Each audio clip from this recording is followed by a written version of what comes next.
અમે સુરેન્દ્રનગરથી પશુપતિનાથ દર્શન માટે આવેલા હતા। 4 તારીખે અમદાવાદથી નીકળી અને કાઠમંડુ 9 તારીખે સવારે પહોંચ્યા।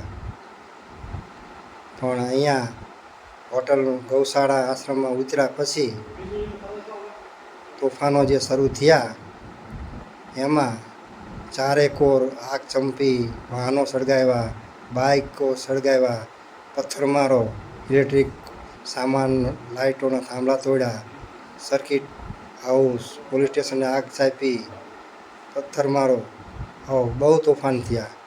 ચારે તરફ ધુમાડા ગોટે ગોટા હતા। જોનાર વ્યક્તિના તો ધબકારા વધી જાય, હાર્ટ ફેલ થઈ જાય। અમે જે ગૌશાળા આશ્રમમાં ઉતર્યા હતા એ ગૌશાળા આશ્રમમાં આશરે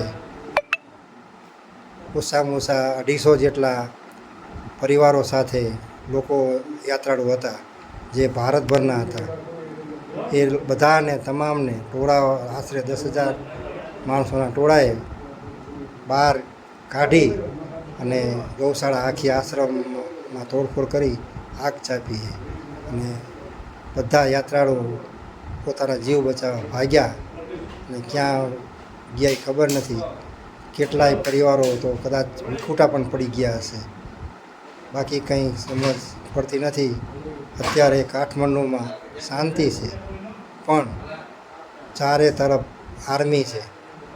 અત્યારે અમે જે હોટલમાં ઉતર્યા છીએ એ રામ નામ હોટલ ગૌશાળા ચોકથી આગળ છે।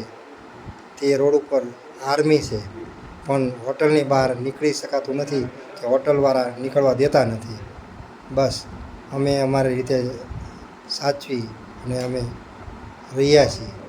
બાકી સરકાર તરફથી, અહીંની સરકાર તરફથી અમને કોઈ સંગઠન કે યુનિયન દ્વારા અમારી હેલ્પમાં આવ્યા નથી। અમે અમારો જીવ બચાવવા માત્ર રૂમમાં પુરાઈને બેઠા છીએ। બસ, જય ઝાલાવાડ। અમારી તમામ માહિતીથી અપડેટેડ રહેવા માટે જોડાયેલા રહો ત્રિશુલ ન્યૂઝ સાથે।